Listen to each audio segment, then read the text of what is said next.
Disclaimer. This video is for entertainment purposes only. Do not attempt this at home. Vitiated how-to will not be responsible because you decided to be a cheap ass and not hire a professional. On with the show.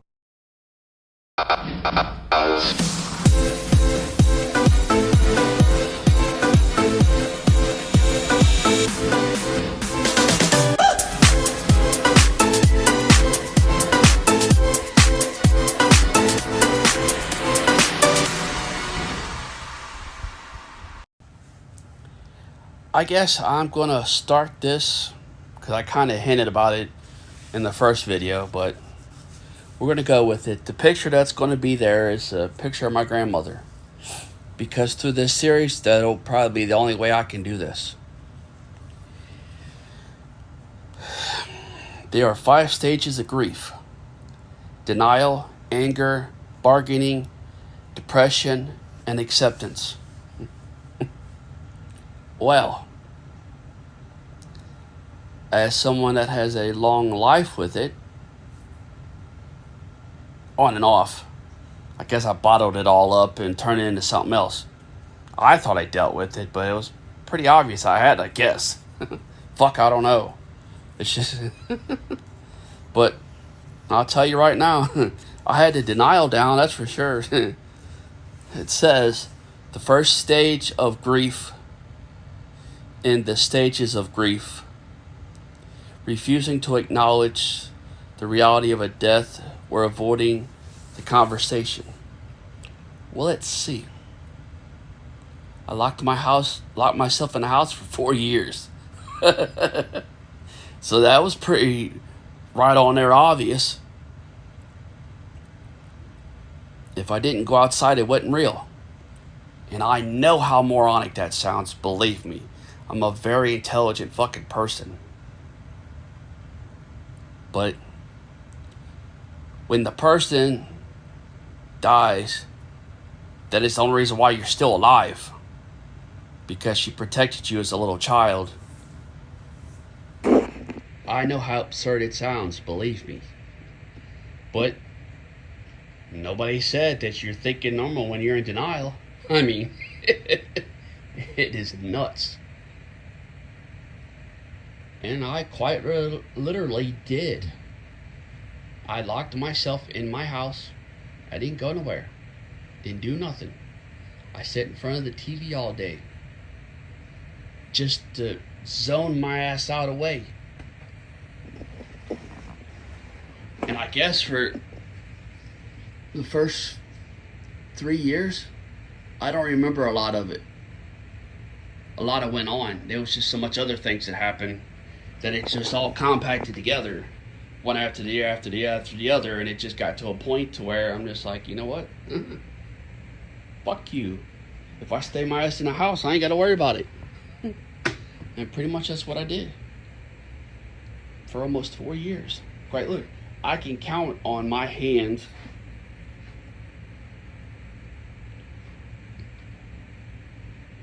I maybe went out of the house 50 times in 4 years.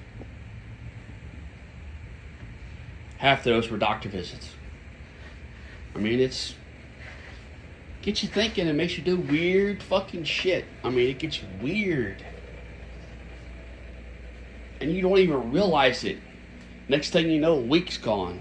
Next thing you know, a month's gone. And being 50, time flies, and I never really understood it. But what I thought was like a month, to me now is a week, quite literally. So now I understand how my grandmother was able to live the last 15, 20 years of her life the way she did. Because her measurement of time, months were like weeks to her. Years were like months. It's crazy. But that's the first thing you got to do when you're trying to get rid of it. Realize you had it. Biggest thing is you got to accept it. You got to acknowledge that you know there's something wrong. almost like a damn addict. Once you acknowledge it and you realize and you pull your head out of your ass, then you got to deal with the denial. The realization of denial sucks ass. And by all means, I ain't no self-help motherfucker, I'll tell you that. Just, you do what you got to do and you got to figure it out. When you have a lot of time on your hands and you ain't got a lot to do, then you're in your head too much. That's the thing that I never understood about all these people whining and crying about shit. That means you got too much time on your hands. And yeah, I know I got too much time on my hands. And hell, maybe that's the problem. I don't know. But whether it's here or there or whatever, getting out of it takes time. And they always say, oh, it'll get better, it gets easier. No it don't. No it don't.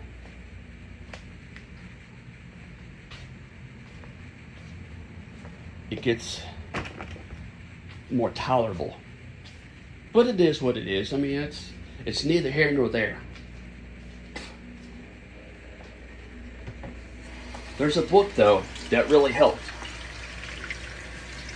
I was watching, the funny thing about that book, I was watching VH1, Behind the Music or something, I don't even remember, it was something along those lines.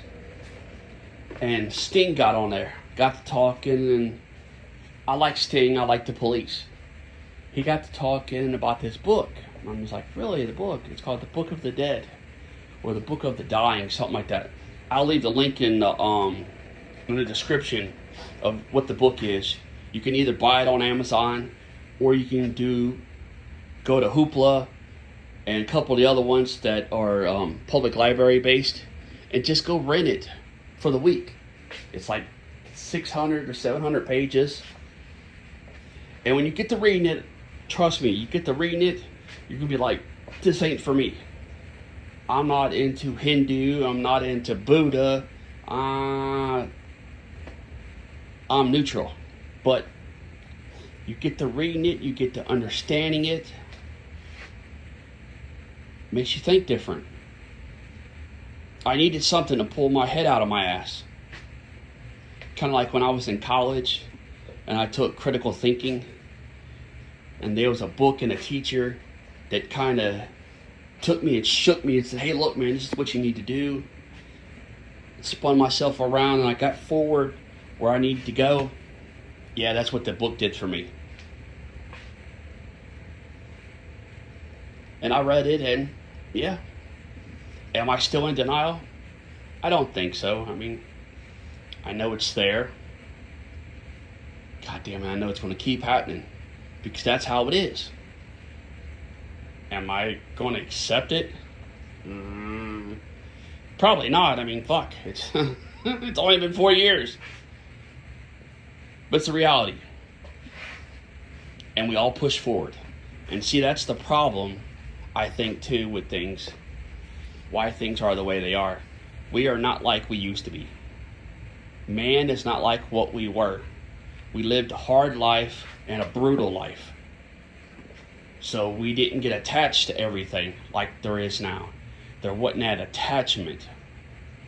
It's just, especially in America too, I mean, we get pulled this way, we get pulled that way, and then we got social media that tries to brainwash this way, and then you got your cell phone flashing all these crazy little things in your face, the ultraviolet lights and red lights, and fuck with your face. And then I'm a firm believer in this.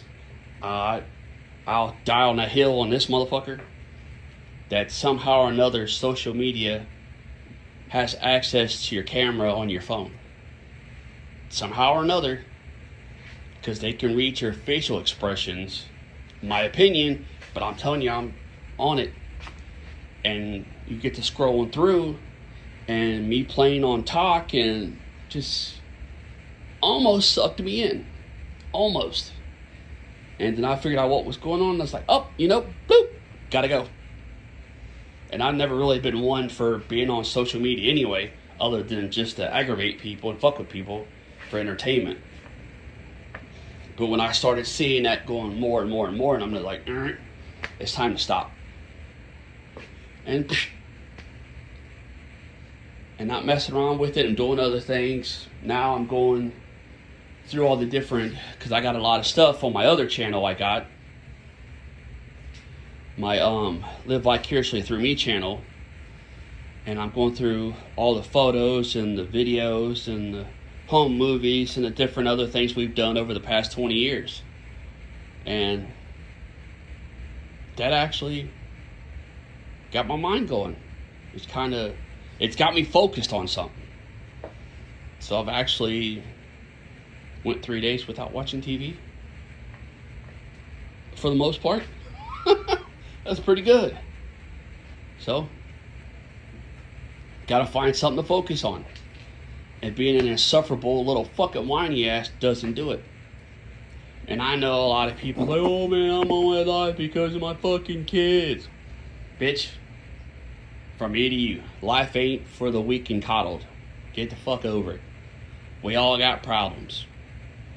We've all had worse fucking lives than most of you motherfuckers. Hell, I've known people that's had worse lives than me. Oh man, I can tell you stories that'll get me kicked off fucking YouTube of how bad their life was. So, now back to where we're going. That book will help, and just stay busy.